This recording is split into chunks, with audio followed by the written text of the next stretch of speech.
Según las Naciones Unidas, nuestro planeta se encuentra en una crisis de agua y el agua dulce es cada vez más escasa.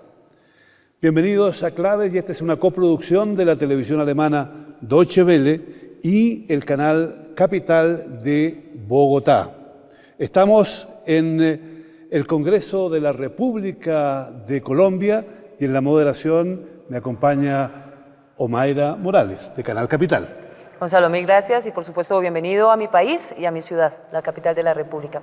Vamos a presentar a nuestros invitados. Iniciamos con Luisa Fernanda Lema Vélez. Ella es ingeniera forestal, bióloga especialista en Derecho del Medio Ambiente, tiene una maestría en Gestión Ambiental de la Universidad de Yale en los Estados Unidos, dirige la maestría en Gerencia y Práctica del Desarrollo de la Universidad de los Andes y fue secretaria de Ambiente en el departamento de Antioquia en nuestro país, Colombia. Pasamos también a saludar al señor Juan Diego Gómez Vázquez, comunicador social, periodista, egresado de la Universidad de Antioquia, secretario para los países andinos de la Internacional de Servicios Públicos como representante de esta en Colombia y estuvo comprometido en el impulso y en la promoción del referendo por el agua en nuestro país. También saludamos a Manuel Guzmán Génesi, investigador, columnista de opinión, profesor universitario, director de la Red Latinoamericana sobre Cambio Climático, Climaforum Latinoamérica Network, miembro de la Junta Directiva de la Red Mundial de Acción Climática. Mil gracias por acompañarnos también y terminamos este grupo selecto de invitados con el señor Gustavo Wilches Chaus. Es uno de los pioneros de la educación ambiental en nuestro país, graduado en Derecho y Ciencias Políticas y Sociales con una tesis sobre Derecho Ambiental. Fue director regional del Servicio Nacional de Aprendizaje SENA en Cauca y es autor del libro Herramientas para la Crisis, Desastres, Ecologismo y Formación Profesional. A todos, bienvenidos y mil gracias. Gracias también de mi parte. Y la tierra en más de un 70% es agua. Sin embargo, el líquido elemento es cada vez más escaso. ¿Qué está pasando? ¿Qué lleva a las Naciones Unidas a hablar de una crisis, incluso de un posible desastre en el futuro? Yo creo que hay varias cosas que están pasando. En primer lugar, hay una historia de un mal uso de los recursos naturales, no solo del agua.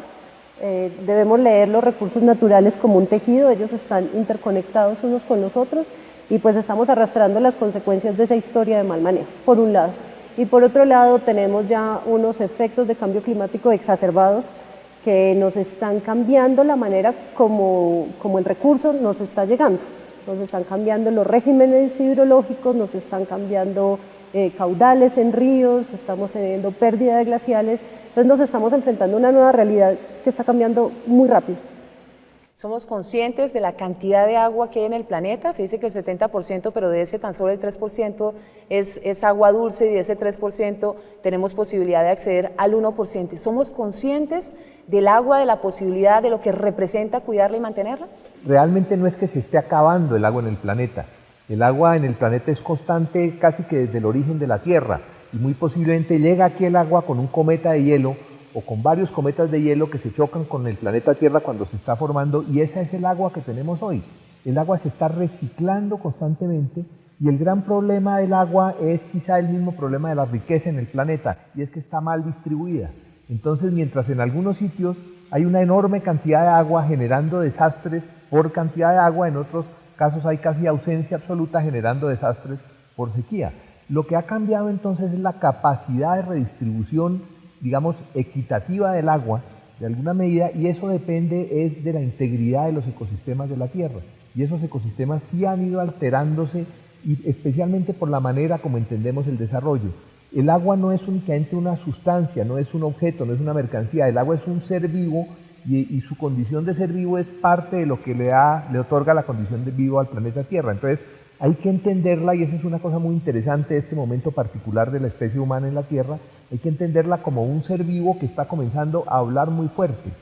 Esta mala distribución, don Manuel, y esta forma como se está utilizando el recurso hoy día, ¿hay alguna manera de cambiar eso para asegurarnos el futuro en todas partes y para que no vivamos los que tenemos hoy, que hay gente que no tiene prácticamente agua para beber y hay gente que despilfarra?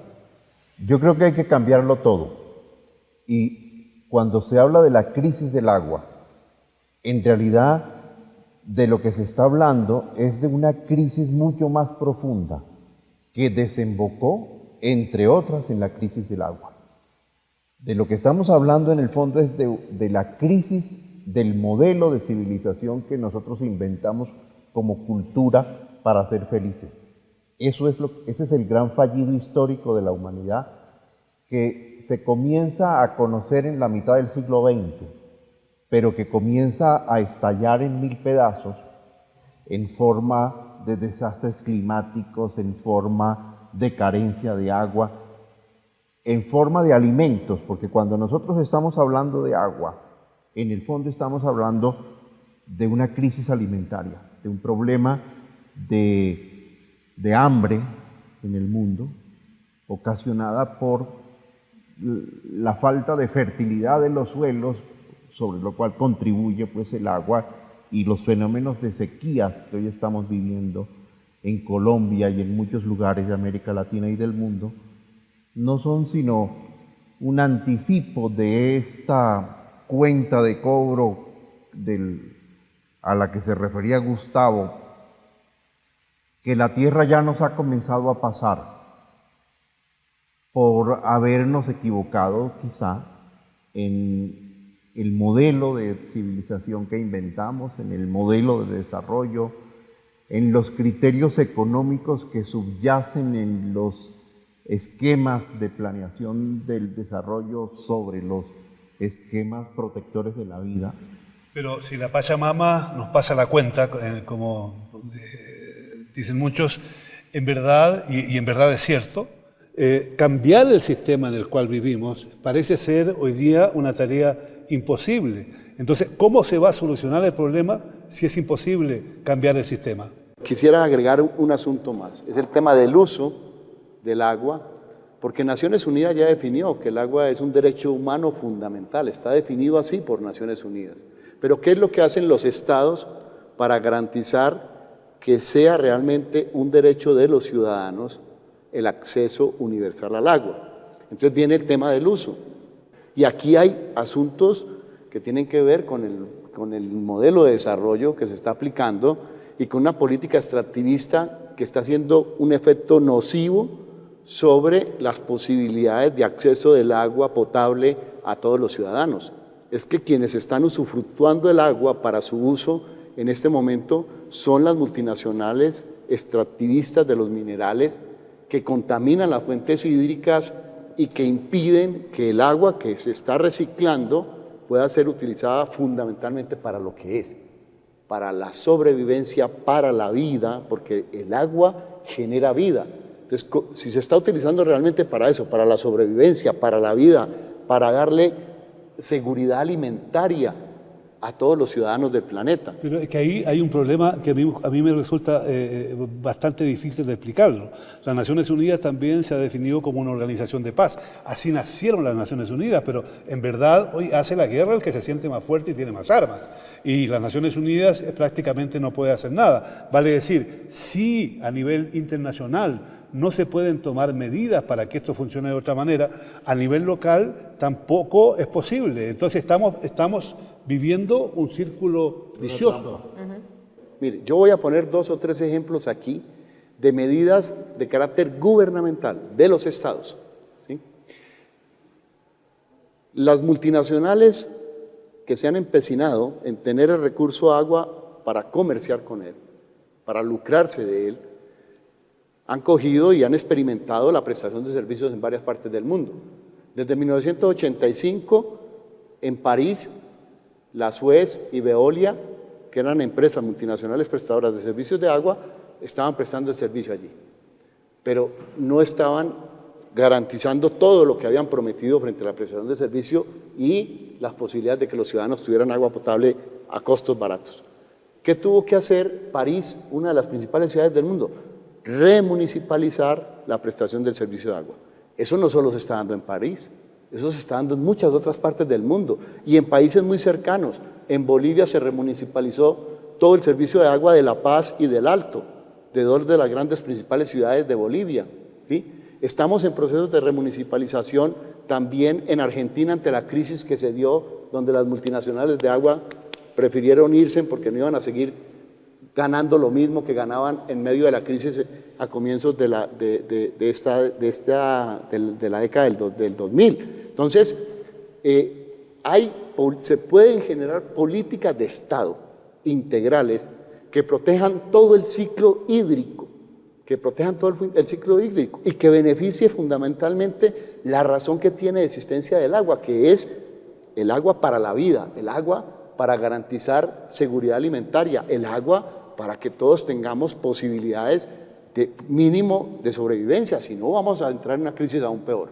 Pero ¿qué pasa específicamente en Colombia? A nivel mundial, por supuesto, nuestro país ha sido bendecido y es reconocido por el gran pulmón que tenemos al sur con el Amazonas, la riqueza de las aguas dulces que tenemos. ¿Las mantenemos, las conservamos? ¿O el tema del cambio climático, la posibilidad de que las multinacionales, todo el tema de la minería, la extracción, se han robado buena parte de ese tesoro en nuestro país? El problema es que nuestro techo está lleno de goteras. Un aguacero es una bendición normalmente, pero si el techo está lleno de goteras, aún el aguacerito de todos los días, que es una bendición, se puede convertir en una gran amenaza y generar un desastre. Normalmente oímos decir que hay que salvar el planeta Tierra y resulta que el planeta Tierra se está salvando solo. Precisamente ese conjunto de efectos que englobamos bajo el nombre de cambio climático son las manifestaciones del sistema inmunológico de la Tierra haciendo unos ajustes a los que lo hemos obligado con la actividad humana al cambiar, por ejemplo, la composición atmosférica, al cambiar los usos del suelo y alterar con eso la cantidad de radiación que recibimos, la cantidad de radiación que devolvemos al espacio, etcétera, etcétera. Y yo creo que hay, para, digamos, ser un poco telegráfico y que siga la conversación, yo creo que hay 4 prioridades o 4 criterios con que debería evaluarse cualquier acción de desarrollo, ya sea una pequeña inversión o ya sea uno de esos llamados megaproyectos. El primero es, esto va a contribuir a garantizar la posibilidad de agua en cantidad y calidad que requiere el territorio y que requieren los habitantes, no solamente los habitantes humanos, todos los habitantes, todos los seres vivos del territorio. Segundo, esto va a contribuir a la seguridad alimentaria, que era uno de los puntos que tú mencionabas en este momento. Tercero, esto va a contribuir a la resiliencia climática, es decir, ese proyecto como se va a hacer, va a contribuir a que seamos más capaces de aguantar o extremas sequías o extremos temporadas invernales, que es hacia lo que vamos a ir cada vez con más frecuencia con motivo del cambio climático. Y un cuarto elemento que es importantísimo, esto cómo va a contribuir a reforzar la identidad de la gente, entendida la identidad como el sentido de pertenencia real, subjetivo y objetivo al territorio. Cuando a alguien le dicen esto va a ser un proyecto maravilloso, pero resulta que el único problema es que usted va a tener que irse de aquí para que se pueda desarrollar ese proyecto, pues ese proyecto definitivamente va a ser desastroso, no solamente para el que tiene que irse, para el desplazado por el desarrollo, sino para todo el territorio. Entonces yo creo que si con esos 4 criterios evaluáramos todas las decisiones del desarrollo, no solamente las que tienen que ver con lo ecológico, porque es que lo ecológico tiene que ver con absolutamente todo, yo creo que podríamos dar un paso adelante. Y entonces no se trata, no es decirle no a la minería o no es decirle no a la generación eléctrica, es más bien el lema que tiene la moratoria minera, ese movimiento que hay en Colombia que dice minería sí, pero no así. Por un lado, hay una serie de iniciativas como esas que usted plantea, pero que difícilmente se llevan a la práctica. La vida continúa destruyendo el planeta, tal cual la estamos llevando. Por ejemplo, a mí me gustaría saber si en Colombia se están tomando medidas para evitar la destrucción de las selvas, los páramos, o para hacer frente a los cambios negativos, a los efectos negativos del cambio climático. ¿Qué se hace realmente? Nosotros tenemos una estructura de Estado que obliga a trámites a través de autoridades ambientales para hacer los proyectos, como lo acabamos de oír, y hay una estructura básica que intenta proteger el recurso, pero yo creo que estamos, y no solo en Colombia, en muchos países y sobre todo en Latinoamérica, en donde nos ceñimos por un derecho que arrastra el derecho romano y que se pega de la letra, no estamos leyendo los contextos. Cuando uno trata de administrar un recurso natural, no puede hablar de agua como si metiera el agua en una cajita y pudiera administrar el agua aparte del resto del territorio. En el territorio estamos conviviendo comunidades, estamos conviviendo con los ecosistemas naturales, estamos conviviendo con otras especies que necesitan el agua tanto como nosotros. Y esa lectura no la permite un articulado de una ley, no la facilita por lo menos. Entonces, el ceñirnos a una ley, a un articulado, nos está a veces reservando tomar las decisiones correctas que nos las daría tal vez más el sentido común incluso que la ley. Y hay un problema también de comunicación, de cómo estamos comunicando las alertas. Cuando hablamos de cambio climático, el cambio climático no es conmigo. Cuando hablamos de responsabilidad sobre el recurso agua, la responsabilidad es del Estado. Y nunca hay una apropiación de cuál es mi responsabilidad como individuo, como persona, sobre el agua y sobre los demás recursos. Entonces yo estoy aislando el tomador de decisiones principal, que es el individuo, ¿cierto? Soy yo.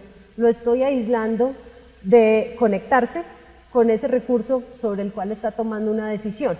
Como usted lo dice, muchos hablan de que a las leyes les corresponde, a los gobiernos les corresponde generar políticas específicas para proteger el recurso, pero quienes están a las orillas de los ríos, quienes botan, contaminan las aguas más cercanas, es la misma ciudadanía. ¿Dónde queda la corresponsabilidad? Yo creo que lo primero que uno tiene que hacer para apropiarse de una realidad es conocerla, y conocerla, como decía Luisa, en su más amplio contexto. Y aquí lo que hay que conocer primero es que esto va a ser cada vez peor. Entonces, todos los esquemas de planeación del desarrollo, todos los esquemas de adaptación de las comunidades hacia adelante, tienen que incorporar ya los datos de la ciencia. Hay un divorcio inaceptable entre la ciencia y la política pública. No solamente en Colombia. Ahora vamos a la gran cumbre de cambio climático en Lima, muy probablemente hacia otro fracaso histórico, porque hay un divorcio entre lo que los científicos del panel intergubernamental de científicos, pues que es una gran maravilla que nosotros como civilización inventamos, 2.500 científicos trabajando en redes para alertar a la humanidad y para comunicar la gravedad del problema. Esto no está suficientemente siendo tenido en cuenta por los gobiernos del mundo y no está siendo incorporado a la planeación en los niveles nacionales, en los niveles regionales y mucho menos en los niveles locales. Apareció una noticia sobre la manera como la velocidad del cambio climático ha venido rebasando los más pesimistas escenarios de este panel de científicos. Se decía que entre el año 2000 y el año 2010, más o menos estamos avanzando al doble de velocidad de la que habíamos avanzado entre 1970 y el año 2000. Y nosotros todos los escenarios hacia el futuro los planificamos con base en datos muy antiguos. Bueno, el propio protocolo de Kioto está construido sobre datos de 1990 y sobre economías que se pensaba que no iban a crecer, países que se consideraba en 1990 que eran países subdesarrollados y hoy son grandes economías. El cambio climático hoy es más grave en los países, o sea, los países en vías de desarrollo se han convertido en mayores aportantes de emisiones de gases de efecto invernadero que los propios países desarrollados. Y los países desarrollados, gran parte de ellos de Europa Central, los nórdicos, etcétera, relativamente han hecho bien la pequeña tarea que les asignó el protocolo. ¿Y por qué esa tarea no la hacen los latinoamericanos, don Gustavo? ¿Por qué hay este divorcio tan grande entre la ciencia y la política y los gobiernos? Me contaba ayer, hablando de otro tema, otro científico, que aquí mismo en Colombia ellos trabajan prácticamente sin recursos los científicos. Es decir, ni siquiera los toman en cuenta a la hora de tratar de desarrollar proyectos en diversas áreas. ¿Por qué se produce este divorcio? ¿Y por qué es tan fuerte la tendencia a seguir desarrollando proyectos que son negativos?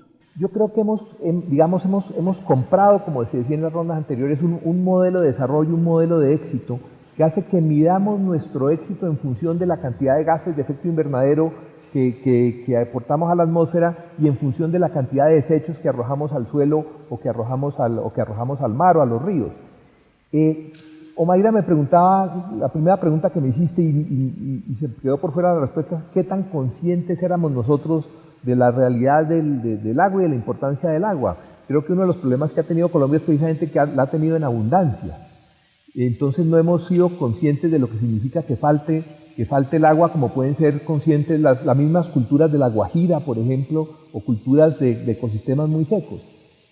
¿Cómo se celebra el Día del Trabajo en todos los países? No trabajando. Yo creo que el Día del Agua debería celebrarse cortando el agua, y cortando el agua súbitamente, sin avisar, y obligando a la gente a darse cuenta del valor infinito que tiene un poquito de agua, un vaso de agua. Inclusive ahora, en medio de la crisis que ha habido en Colombia o en algunos sectores de Colombia con sequía, y que afortunadamente, gracias entre otras cosas a lo que nos aportan tanto por el suelo como por el aire, los ecosistemas de la Orinoquia y del Amazonas, Bogotá no ha sufrido esa sequía, pero por supuesto que las noticias entran por la televisión, entran por todos los medios de comunicación, y sin embargo uno todavía se encontraba, cuando el asunto era peor, en La Guajira o en Casanare, uno encontraba gente barriendo con manguera. Y barriendo con manguera quiere decir barriendo con agua potable. Entonces hay una tremenda, digamos, irresponsabilidad y desconocimiento en el valor de ese ser que es el agua, sin el cual la vida es imposible. Pero por otra cosa, un minutito sí. Ya termino. Yo creo que si bien las acciones individuales son fundamentales, especialmente si hay 40 millones de personas actuando de manera correcta, pues el cambio va a ser muy grande, pero necesariamente las políticas públicas tienen que ir en la misma dirección. No se le puede pedir a una persona que ahorre agua, mientras por otra parte se están otorgando títulos mineros en ecosistemas estratégicos para la producción de agua. Ahí va mi acotación.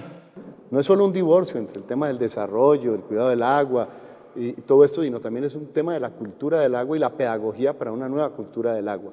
Pero yo creo que no es un tema evidentemente individual.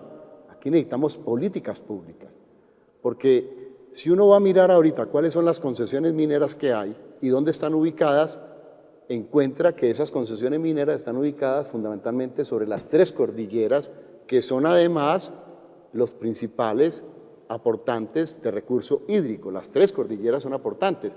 Uno puede decir que sí, que aquí hay otros ecosistemas que aportan al recurso hídrico, pero lo principal está en las 3 cordilleras. Y esas 3 cordilleras están hoy altamente concesionadas para la explotación minera. Y sabemos los efectos que tiene la explotación minera sobre el recurso hídrico y las posibilidades de disponer de agua. Entonces, ¿qué es lo que está pasando? Vuelvo y repito, no son solo acciones individuales ni decisiones individuales que podamos tomar, se necesitan políticas públicas. Por eso promovimos el referendo por el agua y por eso creemos que hay que blindar, porque no es una cuestión del momento, no es para tomar una decisión política del momento, es para blindar políticamente hacia futuro que constitucionalmente deberíamos volver a retomar el que constitucionalmente se considere el agua como un derecho humano fundamental, ¿sí? Como un bien público bajo la responsabilidad del Estado. Pero esas medidas públicas, esa atención, esa reacción por parte de los gobiernos de turno para proteger los ecosistemas, el agua, por supuesto, el medio ambiente, debe ir acompañado de fuertes sanciones y castigos para quienes violan e incumplen y, pues, por supuesto, contaminan el recurso hídrico. ¿Eso es una acción real o es una acción de coyuntura y de pertinencia a quien sí y a quien no en el escenario económico? Pregunta tan difícil. Sí. Yo creo que tenemos una realidad de un Estado joven en el contexto mundial que todavía está lleno de fallas.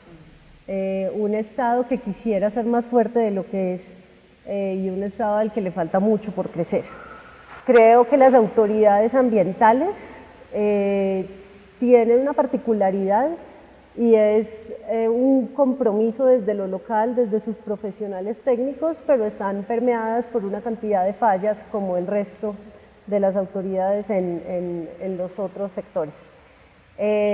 Definitivamente tenemos problemas de conflictos con sectores productivos, como el de minería, que todos lo hemos mencionado, y hay fallas que vienen desde la misma ordenanza del Estado sobre el sector donde le da prioridad a lo productivo, como si la base de la producción no fuesen los recursos naturales mismos.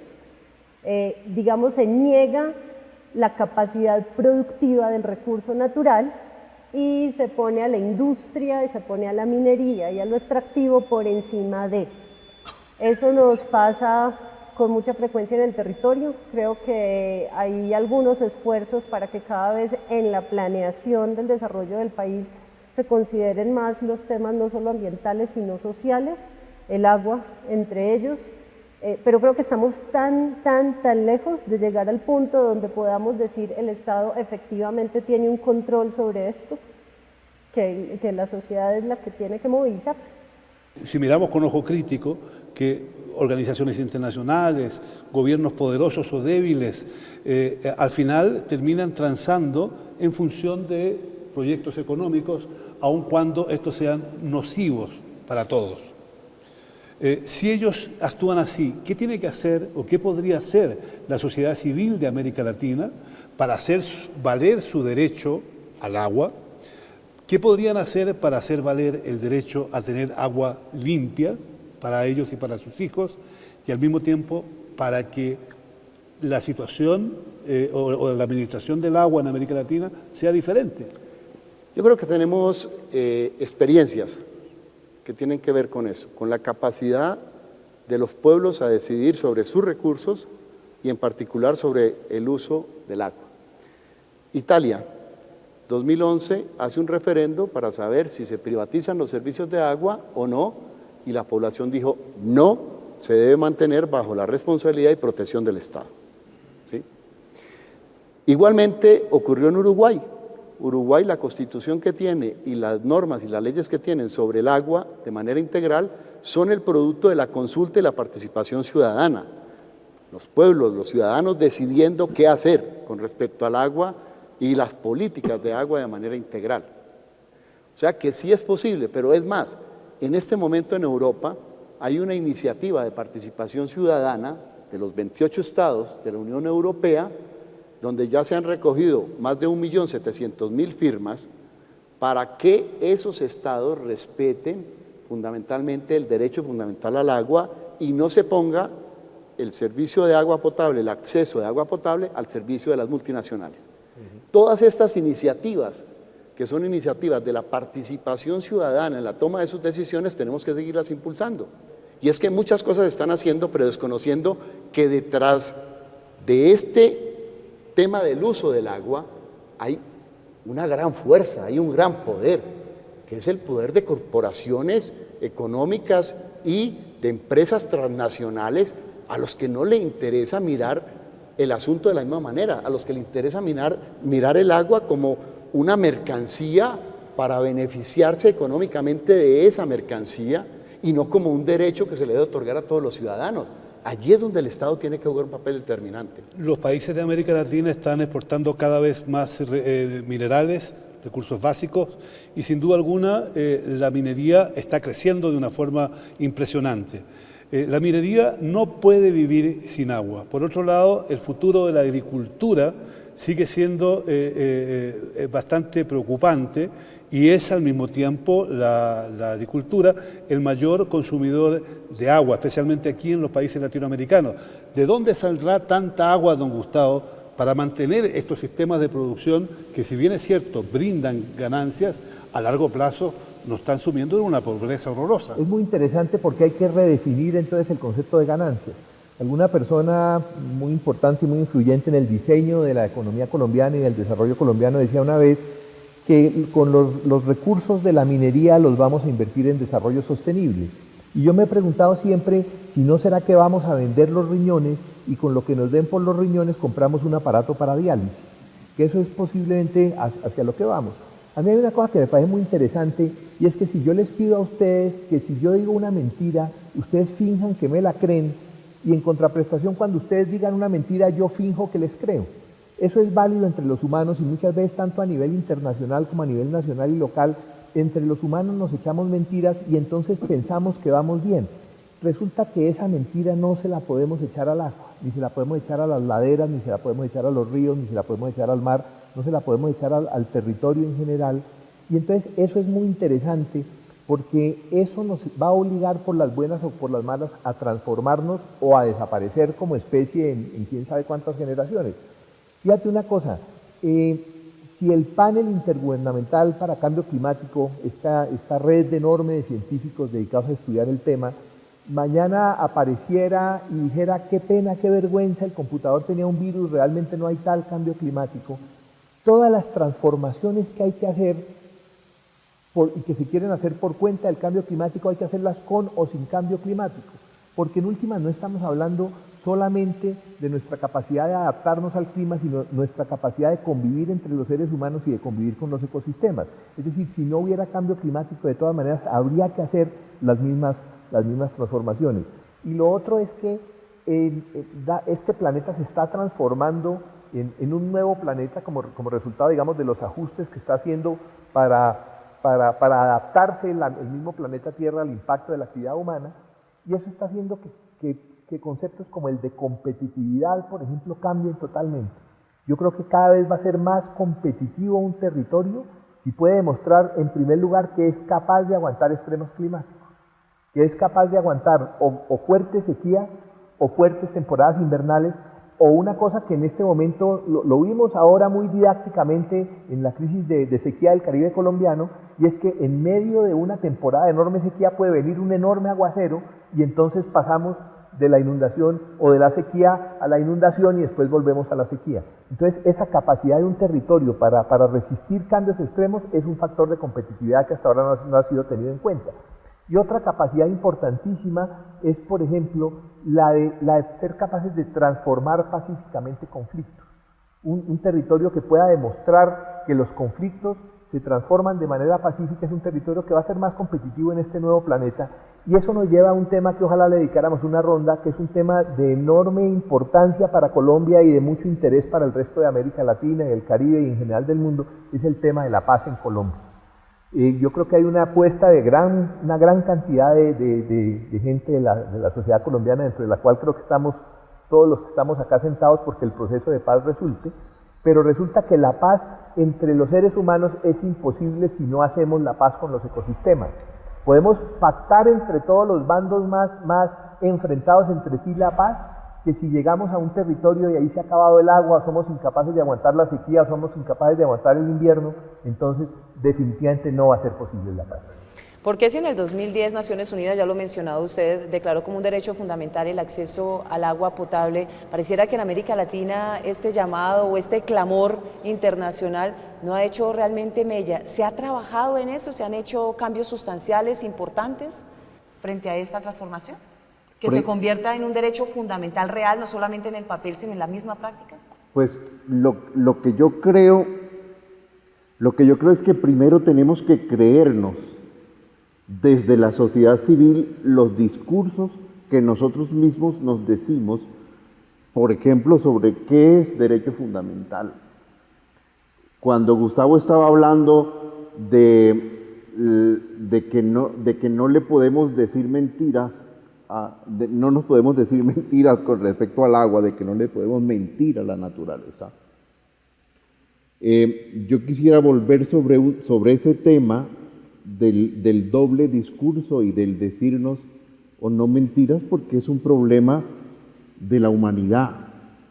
Y como estamos en el Congreso de Colombia, a mí no me gustaría desaprovechar esta oportunidad.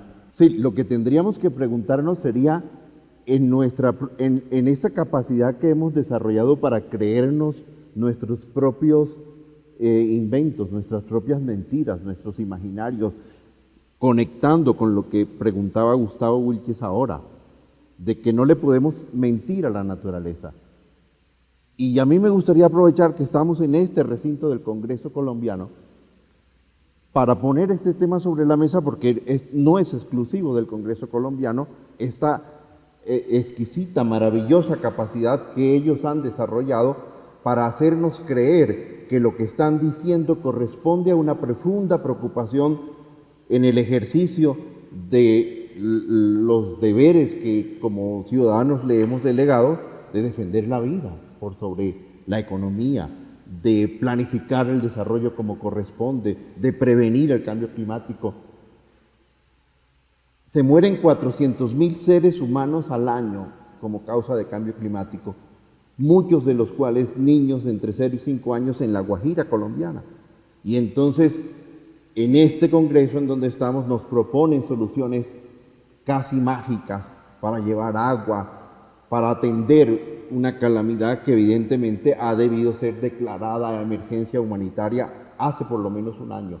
Cuando uno mira el escenario de las Naciones Unidas, cuando uno mira este fracaso tras fracaso, 20 años de cumbres mundiales de cambio climático, y uno le mira la cara a las personas, a Ban Ki-moon, y le mira la cara a los negociadores, a los presidentes del mundo, no es difícil imaginar este doble juego de hacernos creer que ellos están actuando en favor de la humanidad cuando en realidad no están haciendo nada, y no solamente no están haciendo nada, sino que no se dan cuenta ellos de que nosotros nos damos cuenta de que nos están mintiendo y mintiendo y mintiendo. En todo caso, lo cierto es que plantearse un mundo diferente es algo muy difícil, muy difícil. Se pueden dar algunos pasos para cambiar ciertas situaciones, pero cada día que pasa nos enteramos de que de alguna manera el mundo ha cambiado, y ha cambiado tanto también, por ejemplo, cuando hablamos de recursos hídricos, que han dejado de ser en muchos países un derecho, el derecho señalado por las Naciones Unidas, y que son propiedad privada y mercancía de compañías que están negociando con el agua. ¿Hacia dónde marchamos con esa realidad? Yo creo que un poco hacia donde Manuel mencionó cuando abrió su primera pregunta, y era